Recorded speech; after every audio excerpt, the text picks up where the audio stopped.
Good afternoon, ladies and gentlemen. This is Ravi Gotwal from Churchgate Partners, and on behalf of IndiaMart Intermesh Limited, I would like to welcome you all to the company Q4 FY21 earnings webinar. As a reminder, all participant line will be in the listen-only mode, and there will be an opportunity for you to ask questions. Joining us today from the management side, we have Mr. Dinesh Agarwal, Managing Director and Chief Executive Officer, Mr. Brijesh Agarwal, Whole-Time Director, and Mr. Prateek Chandra, Chief Financial Officer. Before we begin, I would like to remind you that some of the statements made in today's webinar may be forward-looking in nature and may involve risk and uncertainties. Kindly refer to slide number 3 of the presentation for the detailed disclaimer. Now, I would like to hand over the call to Mr. Dinesh Agarwal for his opening remarks. Thank you, and over to you, sir.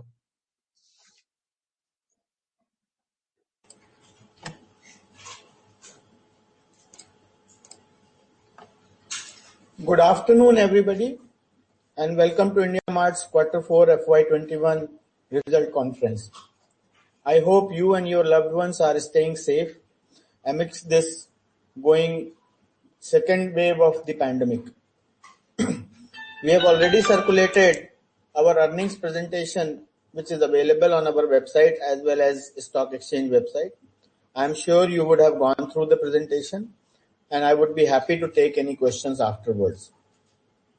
I am pleased to report that IndiaMart has achieved consolidated revenue from operations of rupees 180 crore in the fourth quarter and rupees 670 crores for the full year, representing a year-on-year growth of about 6% and 5% respectively. The first 2 quarters of the fiscal year were clearly impacted due to the pandemic, but the growth momentum in the last 2 quarters helped us close the financial year with the modest growth in the revenue. Collections from customers declined marginally on a full year basis from 738 crores in FY20 to rupees 711 crore in FY21. However, the deferred revenue has increased from rupees 685 crores as of March 2020 to 726 crores as of March 2021. Both collections and deferred revenue were initially impacted due to the subdued first half of the year, but delivered good growth in the fourth quarter, which has resulted into overall growth at the annual level. The financial performance was driven by growth in the key operating metrics, buyer side operating metrics, which results into the customer's confidence in our services. In the quarter 4, total traffic grew by 42% to 257 million, reflecting approximately 85 million visits every month. On a full year basis, the platform saw approximately 80 million visits every month as compared to 62 million visits per month in FY20. In the Q4, business inquiries delivered also increased by 29% to 150 million. On the full year basis, 610 million business inquiries were delivered, representing a growth of 31% year-on-year from FY20. At the beginning of the fourth quarter, we were able to reach pre-COVID levels for our paying subscribers, and at the end of FY21, there are approximately 4,000 net addition to the paying subscribers, resulting in the overall subscriber base of 152,000 customers at the end of the year. During the quarter, we have successfully closed the QIP and raised rupees 1,070 crore. The proceeds of that would be utilized for both organic and inorganic growth opportunities, and we will continue to invest in the companies that have synergies with IndiaMart.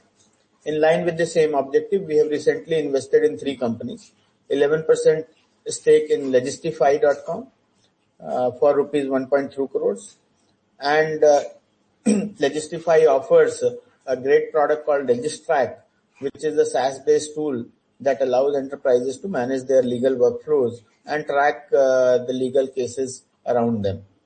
25% stake in Truckhall, which operates superprocure.com for rupees 11 crores. It offers again a SaaS-based tool to businesses, large businesses generally, to manage their supply chain and operate real-time freight sourcing. and collaboration platform. Another 26% stake in Shipway.in for rupees 18.2 crores, which is the business of developing a SaaS-based software solution for businesses to automate their shipping operations. Overall, we are happy to close the financial year with a modest growth and are cautiously optimistic for the new fiscal year. With a strong balance sheet and clear strategy to invest in the building further on our core value proposition, we remain confident of strengthening our leadership position and remain India's leading online B2B marketplace. Before I conclude, I would say that these are very challenging times here again, and we are once again in the middle of a rapidly growing pandemic. Many of the people are affected by that, and I wish you all that you stay safe and request each one of you to use every precaution to stay healthy and safe. Now I would like to hand over the call to Prateek to discuss the financial performance in detail. Thank you, and over to you, Prateek.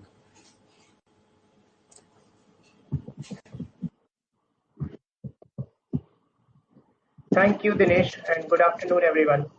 I'll take you through the financial performance for the fourth quarter and fiscal year 2021. Consolidated revenue from operations were rupees 180 crores in the quarter, a growth of 6% year-on-year due to marginal increases in ARPU and paying subscribers year-over-year. Consolidated EBITDA was rupees 85 crores, representing a margin of 47%, and net profit was rupees 56 crores with a margin of 29%. Net profit is impacted due to one-time charge of rupees 11 crore on account of de-recognition of deferred tax asset for goodwill in tax books pursuant to the amendment in the Finance Act. Cash flow from operations during the quarter was rupees 165 crores.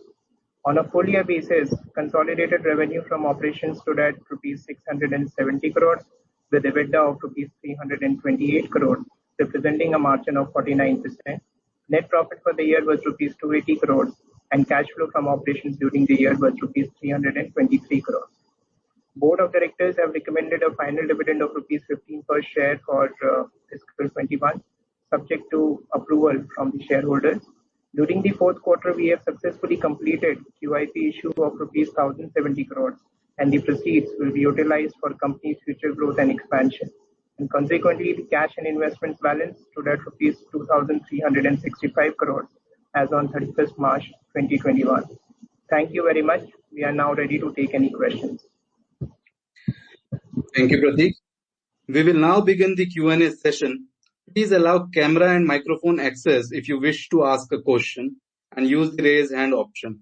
You may type your question in the discussion panel and we will revert to you if any question remains unanswered. Please introduce yourself and restrict to 2 questions so that we may be able to address questions from all the participants. We will wait for a couple of seconds while the question queue assembles.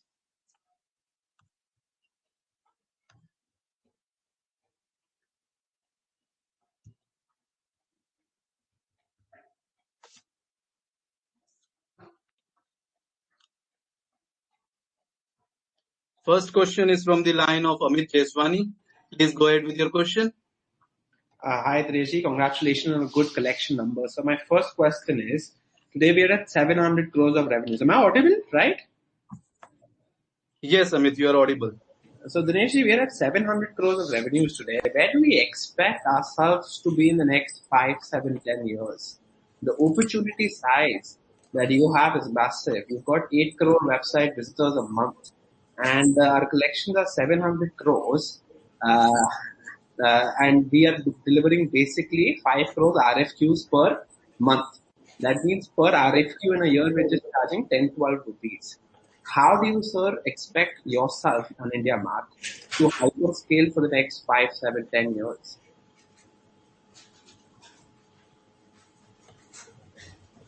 See, internet growth has started only in the last couple of years. It has become mainstream only in the past 3-4 years. Before that, it was a very small base and growing at that base. Now, even if we assume that past performance can be the barometer for future growth, we have been growing at the range of anywhere between 25 to 30%. Last 6 years, revenue from operation has grown at 22%. Even if you take a 20 to 30% operational growth, I am pretty sure this would lead us to anywhere about 5 to 10x growth over next 5 to 10 years in terms of revenue. However, a lot would depend on how are we able to execute in terms of our vision of providing access to market, access to technology like business enablement, and access to finance. So all these three things remain as our focus. And as you know, we can't imagine 10 years down the line anybody not using internet. 5 years down the line anybody not using. Or we cannot imagine anybody 5 years down the line or 10 years down the line trying to do any B2B business and not having a internet presence. So I am pretty sure that the first mover advantage and the data science that we have built, the behavioral data that we have built, all that should help us with the help of network effects and continue to grow. So sir, my second question is, why aren't we advertising aggressively in places like IPL and all other events? Sir, we are at just 150,000 customers. We are very small with 700 crores of revenues. Why are we not aggressively investing in building an even larger brand that we already have? And I also want to thank you because your stock has done well for our customers at Stallion. You've done well, sir, but the only thing here I keep thinking about that why focus on cash flow so much? We don't even need money. You've already raised money via QIPs. Why not spend money to build something which is even 10, 20, 30x larger than where we stand today? If you look at the buyer numbers have grown significantly, and we are already touching lives of about 10% of Indian internet population every month, being a B2B website. By advertising, you will probably get more buyers. I think when it comes to supplier, it is only the B2B sales, which is one-on-one sales, which will work properly. They need to be understood. So I think on that side, we should expand more sales and service operations, and that is where we should focus on. Since the last 1 year, we have not been able to do all of that. I think as soon as things open up properly, we should be started doing that. The money has been raised only in the February 2 months ago, and it has to be deployed in various initiatives of inorganic and organic growth over the next 2-3 years time. As you see, we have already done 3 investments in this quarter. And obviously a lot of that work has been going on in the past. So I think we will continue to build a large sales force whenever needed for the purpose of branding. Whenever we need to build more buyer traffic, we will do that. But for the purpose of monetization, since we monetize through sellers, I am not too sure if advertising is the right channel right now.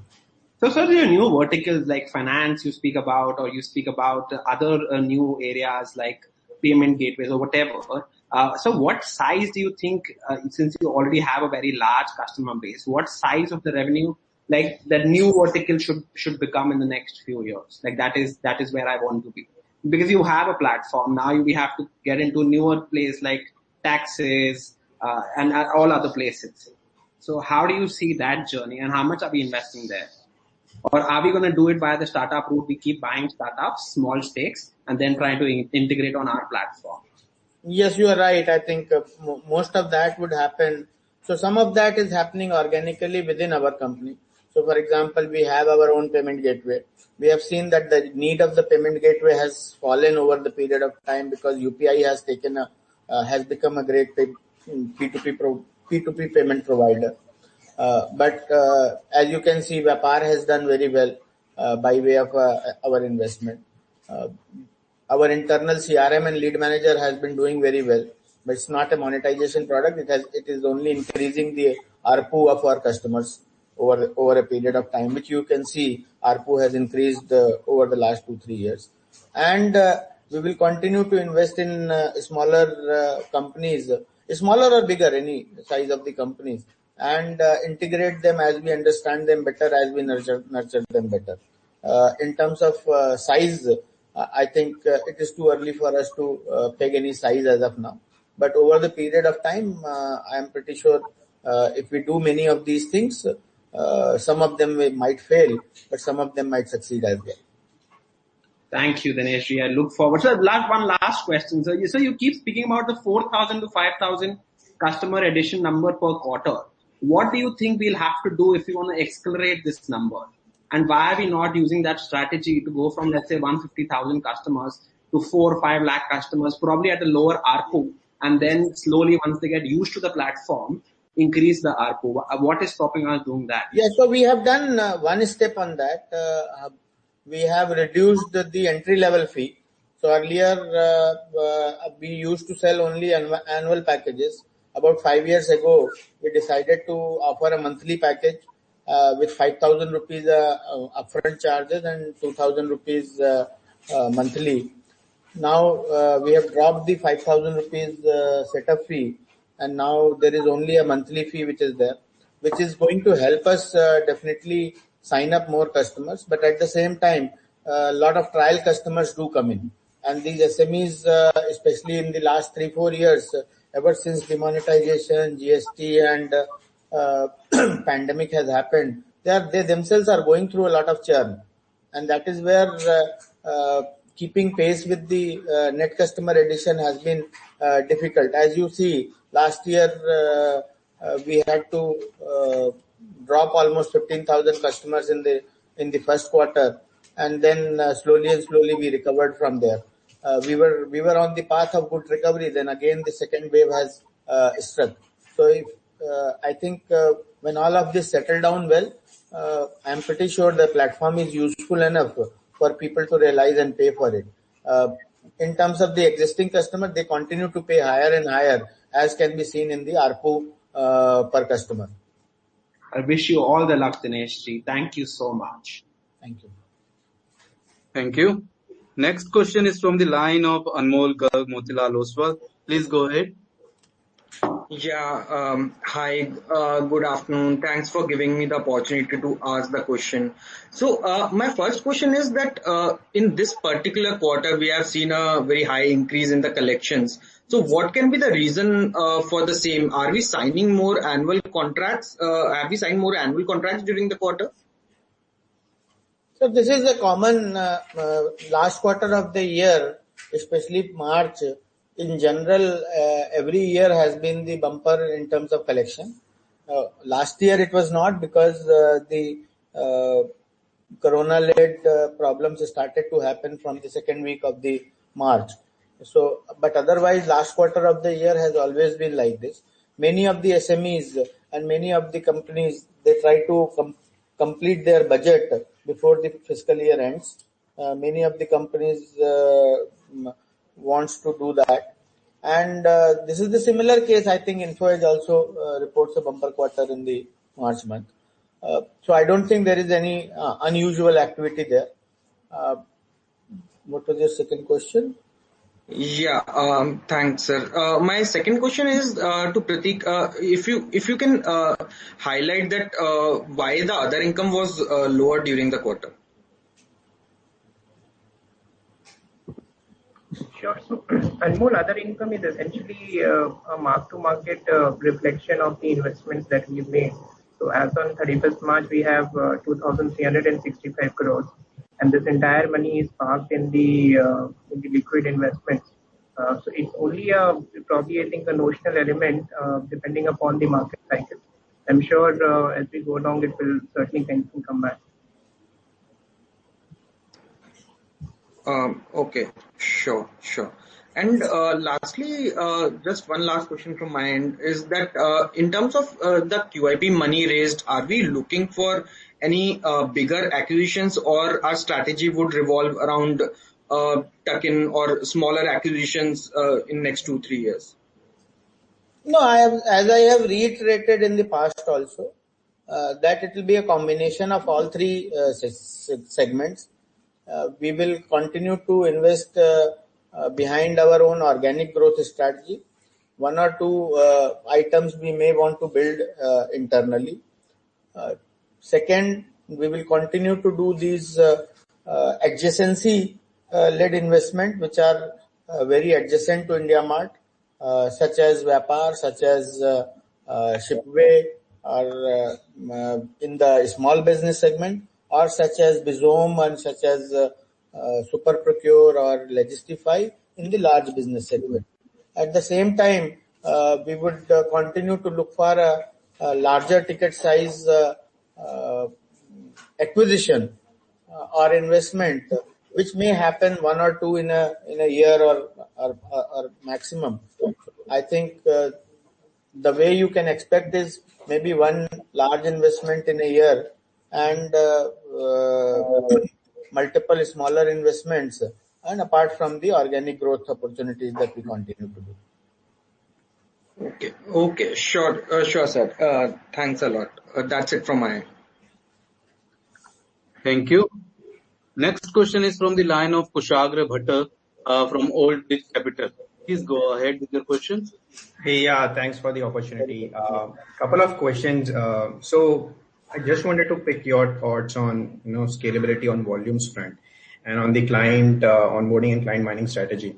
So first of all, I mean, is this understanding correct that to get more paid suppliers on IndiaMart's platform, you kind of need more relationship managers? So let's say in future, when you say you are targeting 5x to 10x, you would need significant increase in your relationship managers as well. Or, I've got this wrong and you guys are doing something different to increase the number of paid suppliers without any increase in relationship managers. So can you throw some light on this client onboarding as well as client mining strategy? That will be helpful. Yes, sir.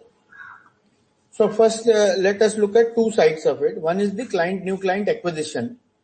For the new client acquisition, earlier 100% of our clients used to come when there was one-to-one meeting with the customers, and all of them on the field sales, and all of them were on our roles, our employees, because it was more of a concept sale.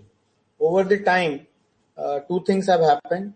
One, people have started to come on the telephone and people have started to come online.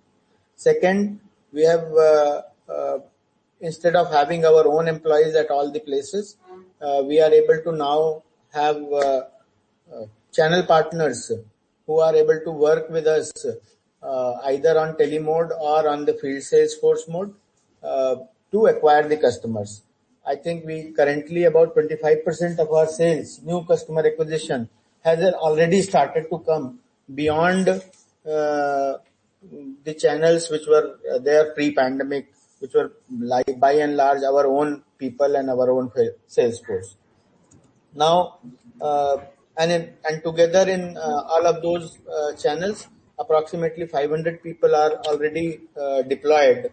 However, their productivity is still much lower than the people who have been working with us for a longer period, but I am sure that will catch up. Secondly, as we moved from annual to monthly to removing of the setup fee, there is some level of increase in the productivity, which is also not linear. When we acquire the same number of customers, we will not need as many number of people. The second part is the servicing of the customer, which works at renewal and upsell. Yes, for that we do need customer relationship management people. However, as and when more and more people are getting adept with how to use an online B2B portal, I think, if I remember correctly, there used to be a time when we had to deploy almost one person for every 50 customers.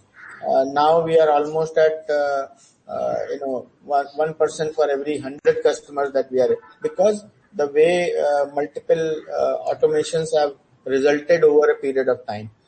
So I think slowly this linearity will remain, but this linearity will actually taper down with respect to the number of people. Sure, this is helpful. Just to follow up on that, then I'll ask my second question. So why do I see then, given the broad good outlook or the strong growth outlook, there has been a dip in the sales? Possibly I would have been able to relate it in the first half when there was a significant pressure. But when things are now, the outlook remains strong, why there has been a decline? And also, when you showcase, I mean, when you mentioned that there are two types of sales team. One is the hunter kind of, and the other one is the farmer kind of, servicing clients. So can you throw some more highlights on the incentives and the targets and the attrition rates you possibly see in your relationship management team? That will be helpful. Then I'll ask my second question. Thanks. So the sales attrition and targets and incentive are very similar to what you will get in any sales organization, whether it is banking, whether it is telecom, or whether it is insurance, or whether it is education, edtech. Very similar. So typically, there is a early attrition which is higher. And then there are people who stay on for long period, and they also become very productive. To your question on why the growth is in the client is not been coming, because as you know, more than 50% of our customers had signed up for more than 3 years. Many of our customers had signed up for annual subscription. Only 1/3 of our customers are on monthly subscription. The monthly subscription customers, immediately as soon as the pandemic set in last year, they immediately realized that they cannot survive for now, and they went away. Also, they immediately came back as soon as the December quarter happened, and they immediately started to come back. However, the annual customers, many of them could not survive the pandemic, and many of them had to change their business model completely. So their renewals are coming in December, January, February. So I think this whole churn that has happened because of the pandemic, the industry churn which India is going through, until that stabilizes, the new customer acquisition and the net customer addition will remain a little volatile. Having said that, there are people who understand IndiaMart as a platform, and they know how to take out value from such platform, and which is what you are seeing in the collection from customers or ARPU from customer, which is increasing rapidly when the market was open in December, January, February, and March. This has again come under a lot of pressure now because there is a second wave of the pandemic, which is much more stronger and much more fatal than the previous one. However, the previous lockdown was very strict, but I think there is a mixed bag uncertainty on that side. But we are hopeful that as long as buyers are coming on our platform and they are getting their work done, we will be able to monetize sooner or later more number of customers. And on the sales team, I mean, we are seeing the reduction in the sales team as well. So I already said that in the first two quarters, in the first 2 quarters, we did not hire anybody because we were completely focused on totally uncertainty was there, and we did not want to increase any headcount at that point of time. After the first 2 quarters, it is the only third quarter. Initially, we thought that let the office open and then we should start hiring. However, that didn't happen because cases keep coming here and there. So by December, we decided, okay, let's start hiring. So we started to hire in good numbers in January, February, March. But again, looks like this is not a very good time to go out and build a team. I think it is time to focus on health and safety of the existing set of people, health and safety of the customers. So currently, we are way too busy in managing the health and safety. As soon as there is time, we will again start to work on that. We have already said that about 500 people who are now working with our channel partners, they are also working. So that number was not there 1 year ago. Okay, sure. Last question. So when you have been announcing small ticket acquisitions, and at the same time it's minority stake. So just wanted to know your strategy behind acquiring a minority stake and not going for a majority.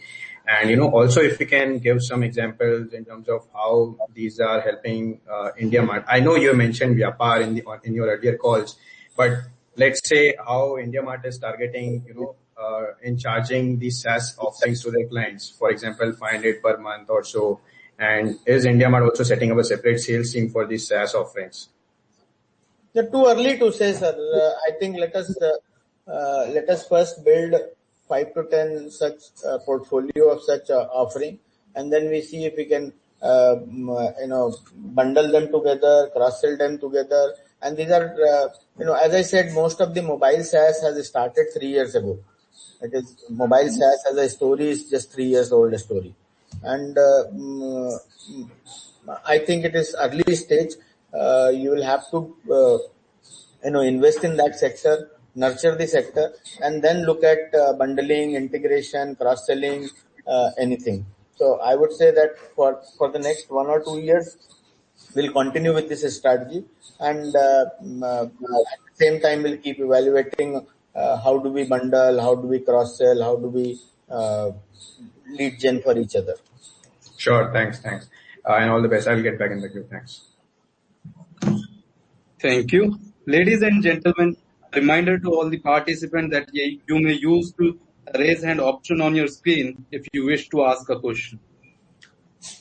So next question is from the line of Kapil Agarwal from ITAS Capital. Please go ahead with your question. So, hi sir, my first question is, in March 2020, you had 895 crores of cash in your balance sheet, and this was not allocated over the year, and yet an additional 1,070 crores was added through QIP. Could you tell me what your capital allocation plans are, and as a minority shareholder, what should we expect going forward? So, at the time of QIP also, last year also, we had given you this, but let me reiterate that. Okay. One, we have about 675 crores of deferred revenue on our books. Now about 726 crores of deferred revenue.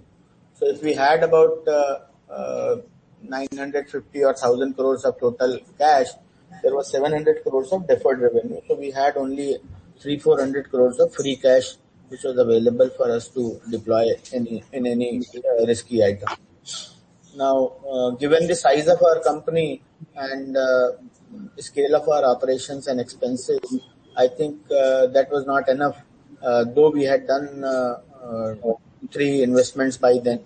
But given this rapid internet adoption and rapid digital adoption, I think we felt that there is a need for rapid deployment of capital in software as a service, payments, and commerce-related activity, and that is why we raised another 1,070 crores from the QIP.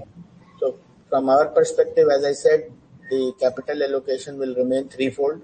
One, continue to invest organically in our own business by building payments, by building lead management, by building more marketing, by building more going closer to the commerce. Number 2, building sales and service operations, product and technology operations.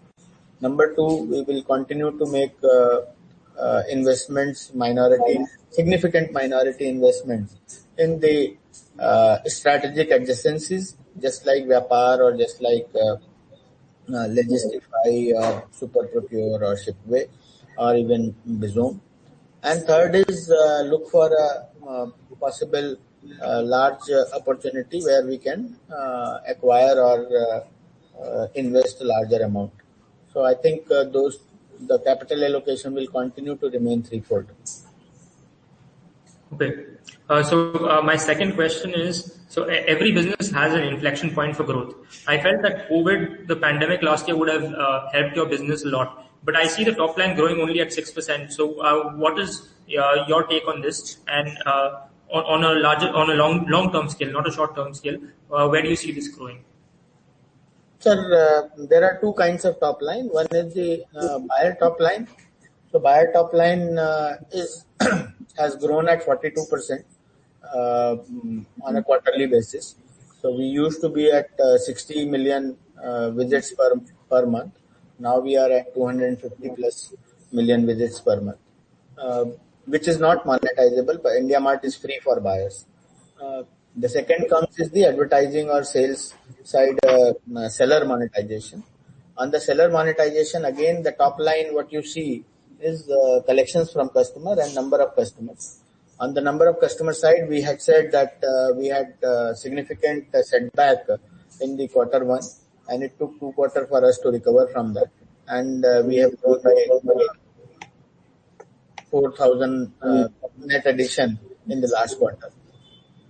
In terms of collection, the last quarter, I think we had 37% collection growth, which will go into deferred revenue, and from deferred revenue, it will go into the top line that you measure on the revenue from operations. As I said multiple times, that our revenue from operation is typically 20 months moving average of deferred revenue. Okay, so I have one follow-up question on this.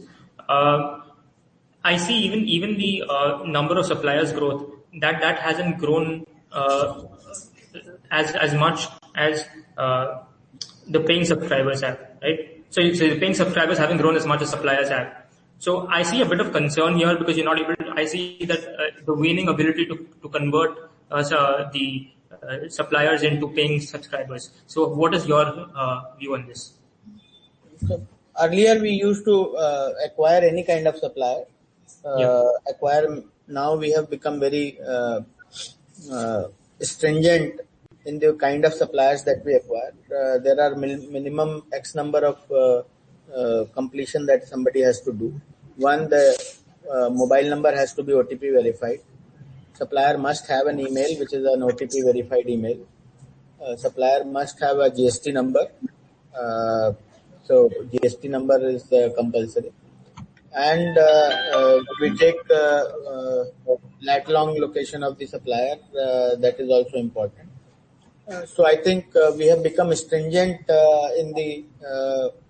in a way, the kind of suppliers that we acquire. So if supplier growth has slowed down, and this should help us increase the average revenue per customer, and this should help us contain the churn. Otherwise, a lot of suppliers, they are fly-by-night operators. We do not want our platform to become more like a classified platform. Our platform is more like a commerce platform, though it is still an advertising platform, but we do not want to become a classified platform. All right, thank you. Thank you. Reminder to all the participants that you may use the raise hand option on your screen if you wish to ask a question. Next question is from the line of Kushagra Bhatta of Old Bridge Capital. Please go ahead. Thanks for the opportunity again. Just one question. So how do you gauge entry of, Tata Digital and Amazon into providing digital enablement tools to SMEs? I mean, does it pose any challenge to IndiaMart? And also I read a couple of news articles which mentioned that the deal between the Tatas and the IndiaMart didn't go through. So exactly, what happened out there, if you can help us understand this, it will be helpful.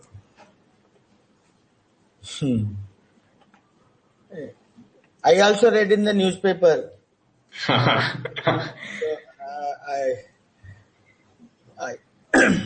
If you come to know anything about that, do let me know. My wife was also asking the same question. What are you doing without telling me?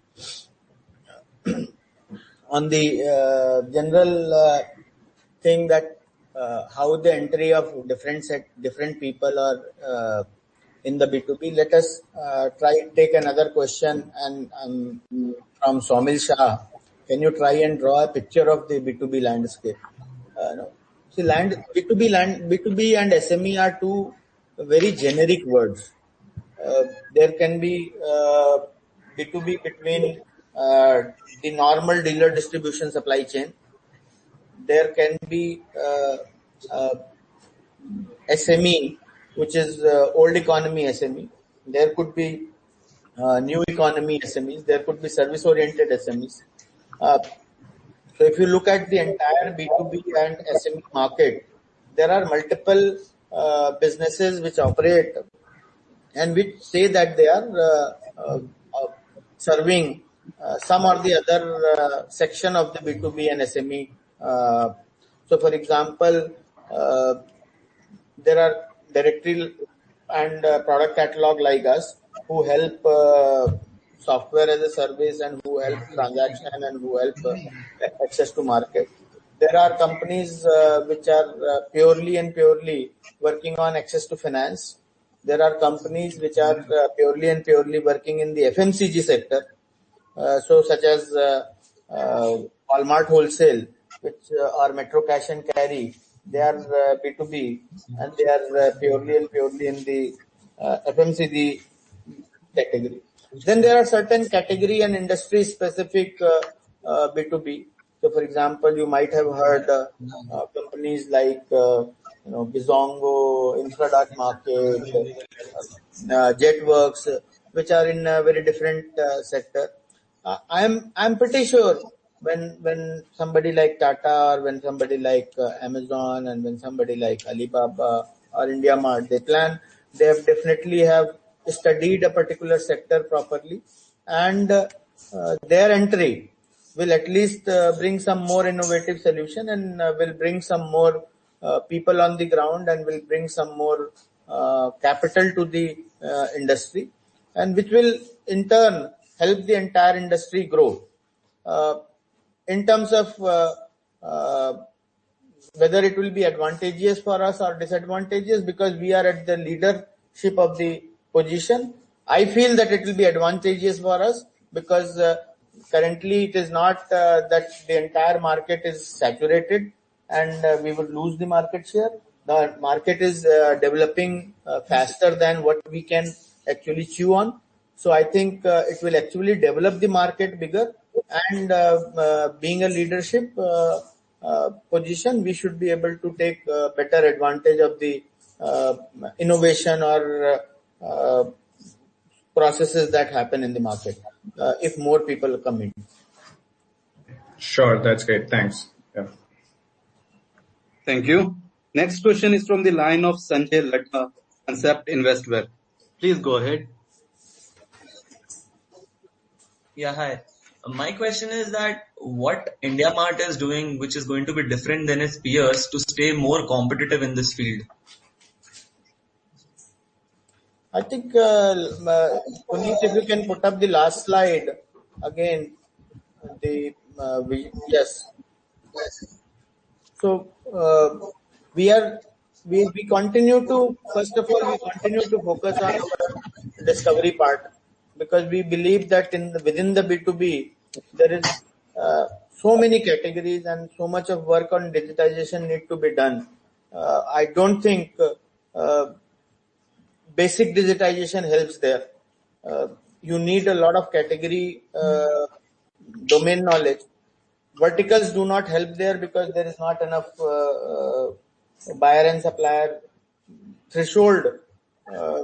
So as a horizontal, there is a lot of challenge and lot of problem solving that is there by way of solving the discovery part.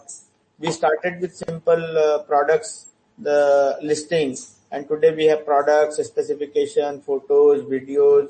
Now we have reviews, ratings, quotations, invoicing, buyer supplier chat.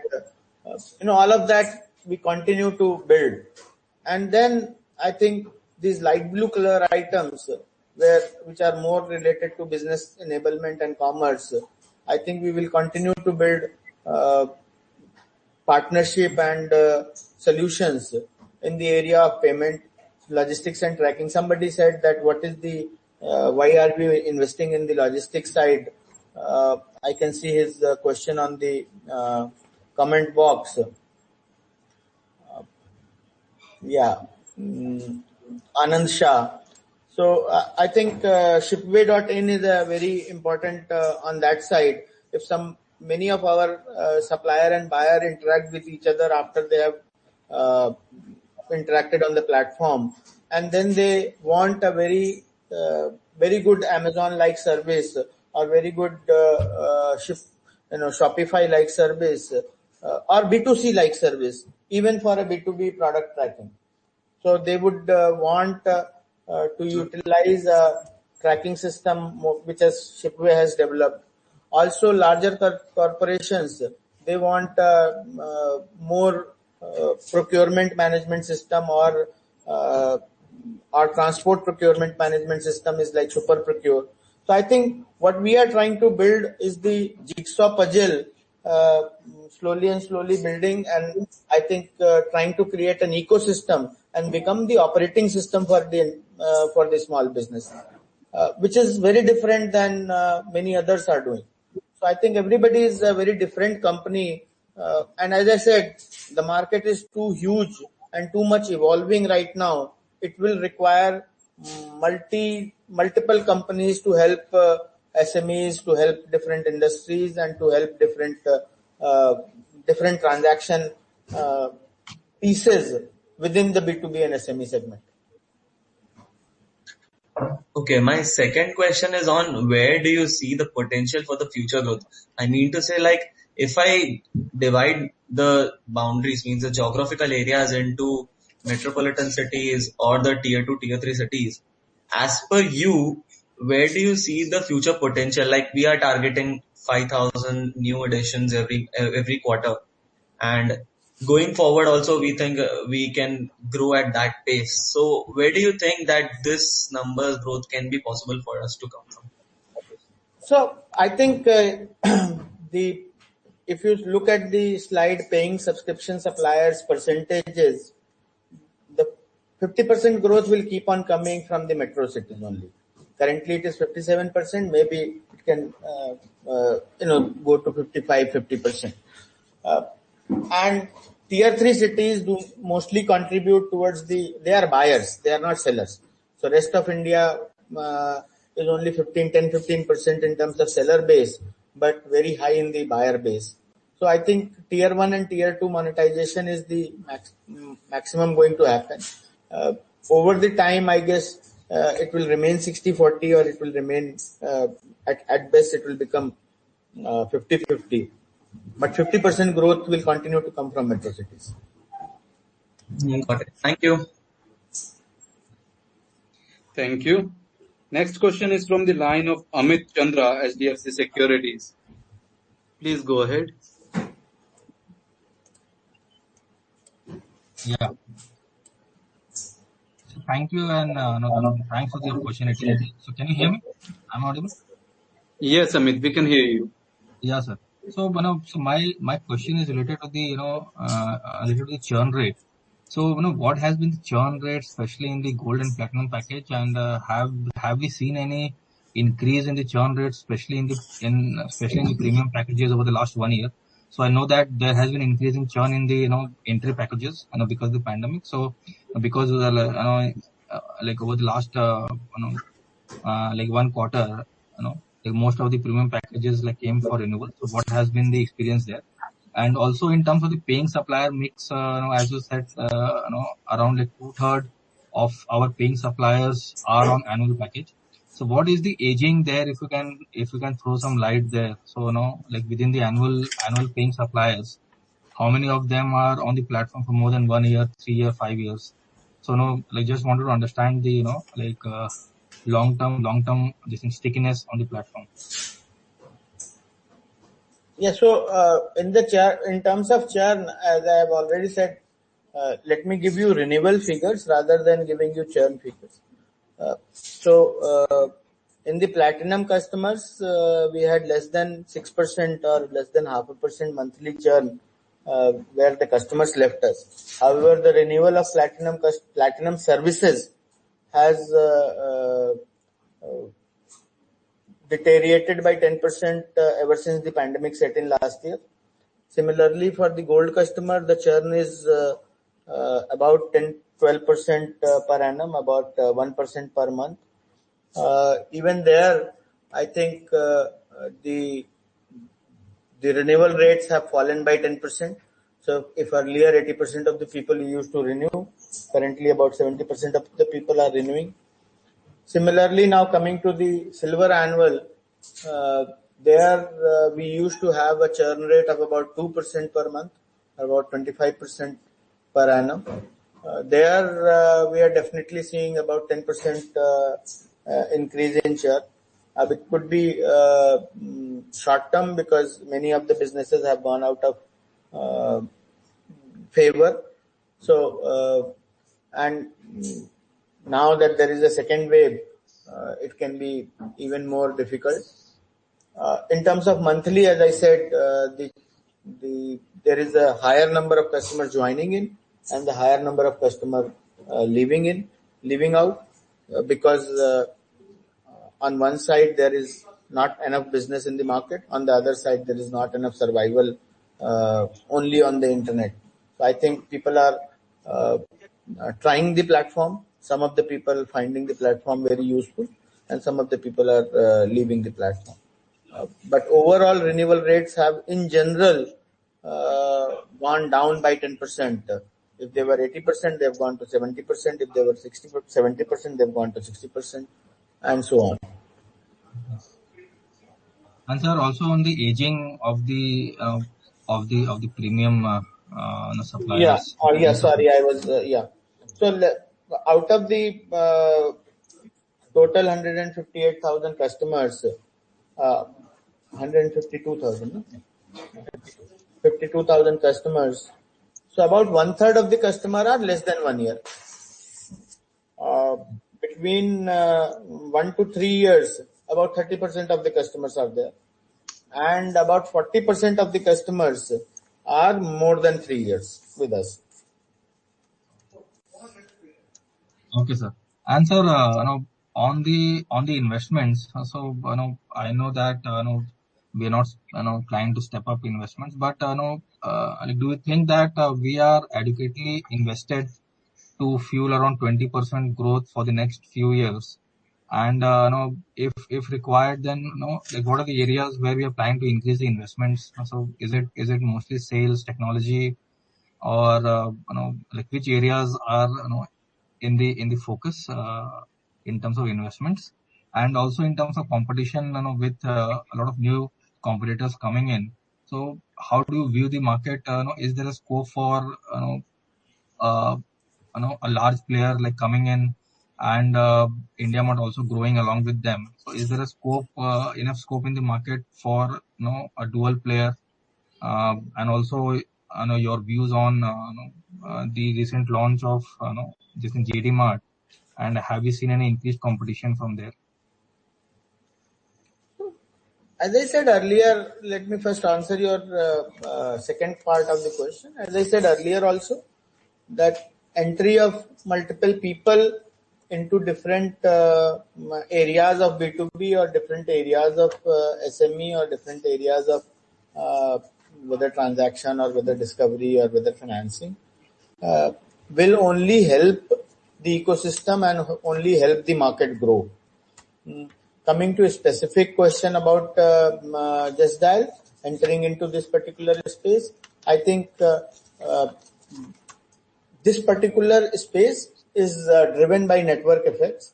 Obviously, anybody who comes in will definitely get some market share, but they will also help educate a lot more number of customers, and that should help us.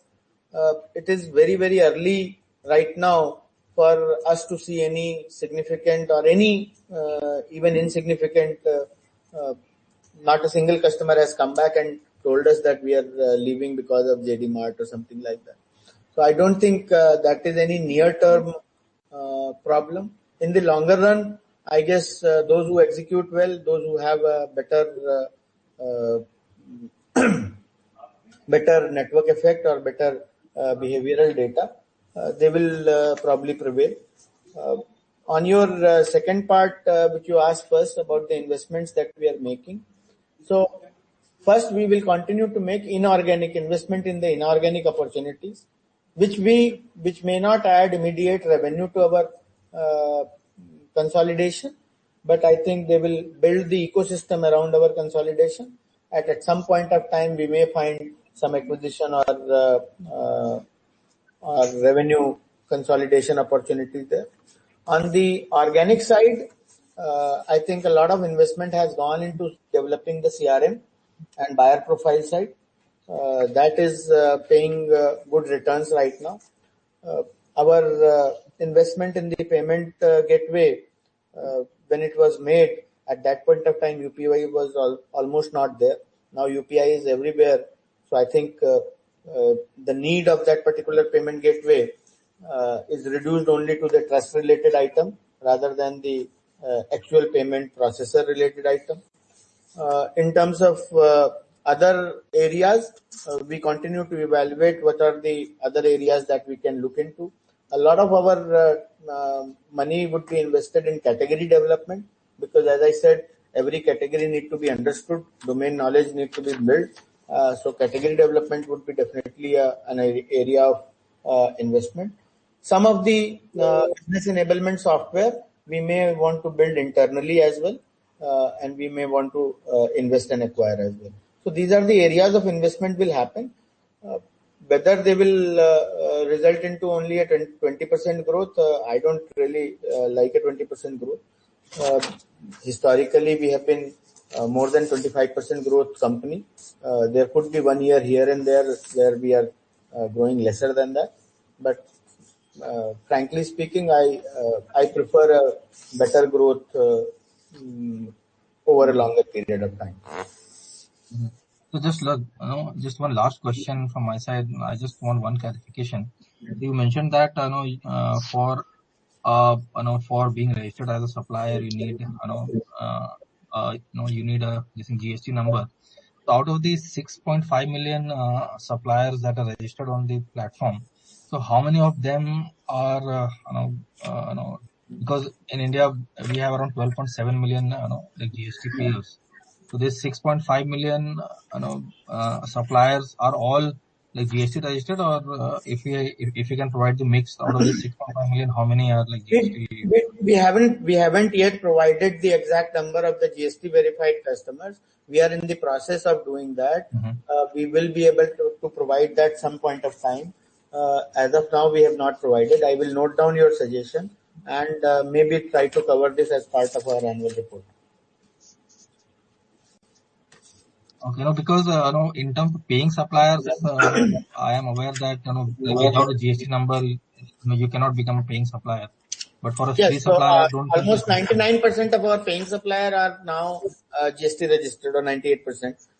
There could be some older suppliers who are GST exempt, or so that we take. So you are correct. On this 6 million, I can give you the exact number after looking back, because there are cases where we have GST available, but we have not been able to verify. There are cases where GST is available and we have been able to verify. So I will clarify that maybe in the next quarter or in the annual report. Thank you, sir, and thanks for the opportunity and all the best. Thank you.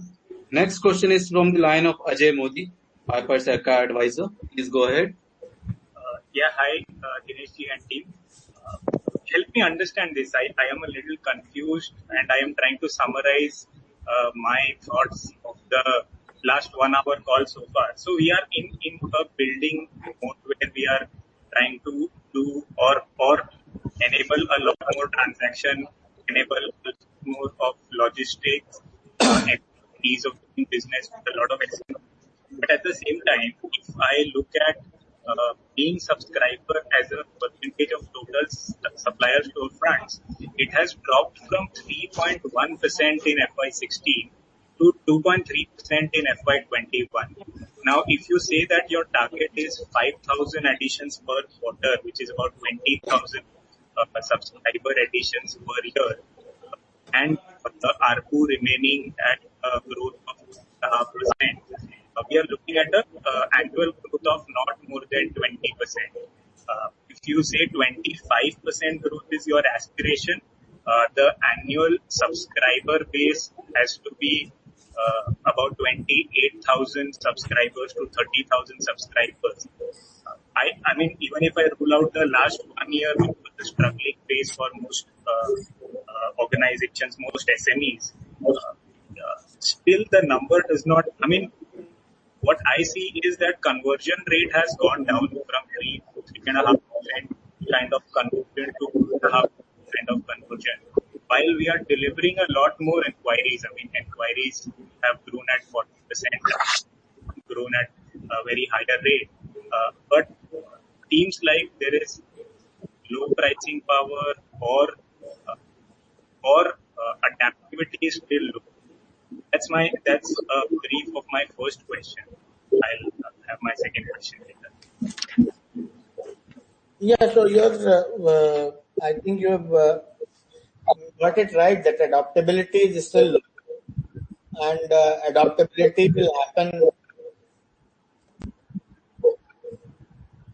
Getting a lot of noise.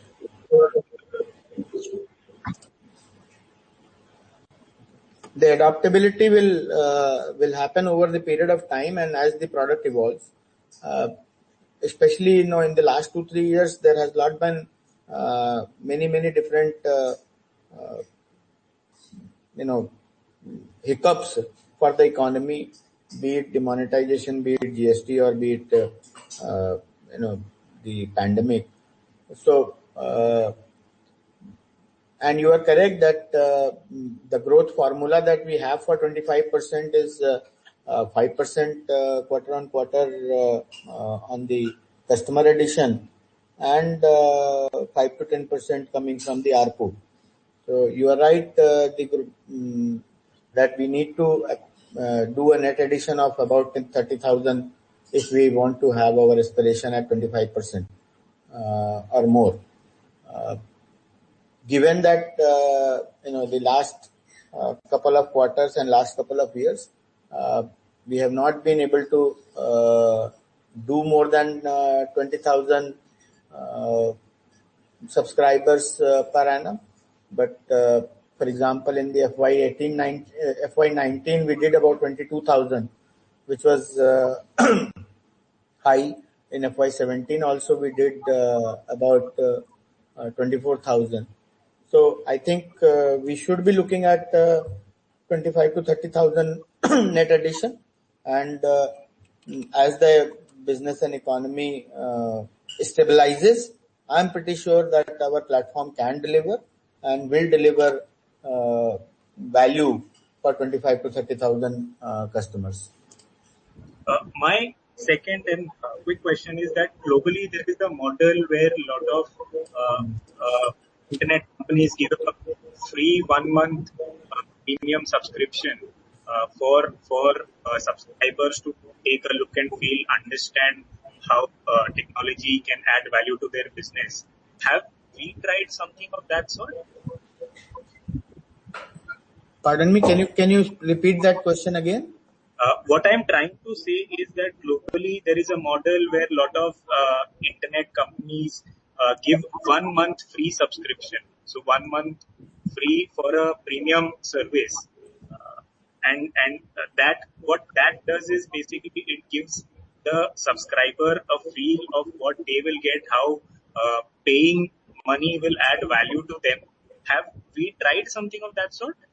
So ours is basically a freemium model. So 98% of the people who do not pay, they continue to get some value. Unlike in the SaaS, they do not have a freemium, so they offer a free trial. In our case, anybody who is not paying is a freemium, so people can come and try the platform, how it works in their category, what kind of leads are there in their category. People can use individual buy leads to check what kind of buyers are there in their category. So I don't think acquisition is the problem. The problem is the longer term retention. Some of it could be because of our own platform or pricing, and some of it because of the external factors of the SME and the Indian ecosystem the way it has been evolving. So, simple question here. One, is it possible for us to go to a conversion rate of 5%, meaning 5% of paid subscriber as a percentage of total Because storefront? out of the total total suppliers 6.4 million, now that we have to look at only the GST enabled supplier. So that's why I say that the total supplier base, let us not look at this 6 million. Let us look at the 10 to 12 million total supplier, GST supplier that we have in the country. Out of that, I think the product oriented, B2B oriented suppliers should be anywhere around 2 to 3 million suppliers. And of that 2 to 3 million suppliers, we should be able to get 10 to 20% penetration. Okay, understood. Thank you for your time. Prateek, can you take this question from Mr. Wall, WALL? One of the acquisitions, SuperProcure, has its revenue drop from 10 crores to 1.5 crore.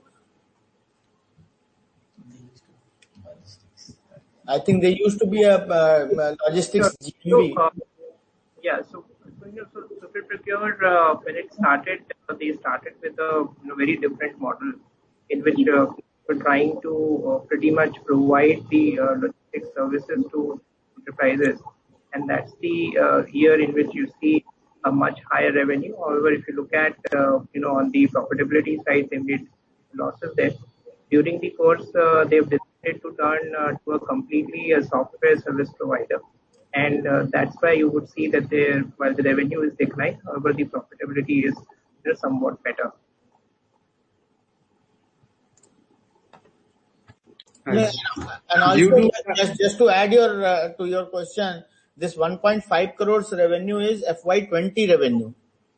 So which is 1 year, last to last year's revenue. I think it is not correct. It would be inaccurate to say 30x of the sales. They are growing at more than 100% year on year. So Dineshji, due to time constraint, we will like to take one last question from the line of Anand Trivedi, Nepean Capital. Please go ahead, Anand. Yeah, thanks, Dineshji. I have a quick question on the margins. In the fourth quarter, your margins have gone up from 31 to 48%, and similarly for the full year from 26 to 49%.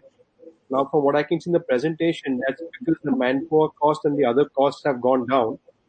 The question I have is, how sustainable is this? Where do you see your margins in the coming year? We have been giving this guidance earlier also that we were a 25 to 30% margin company, EBITDA margin company. Because of the certain temporary and permanent measures that we took during this pandemic and lockdown and work from home, the margins are looking like 45 to 50%. However, those are not sustainable. Almost half of those margins will come down, and we will probably become a 35 to 40% kind of a margin company when it all settles down. Rather than 25 to 30% or 45 to 50%. Okay, thank you. Thank you. With this, we come to an end of the Q&A session, and now I hand over the call to the management for their closing remarks.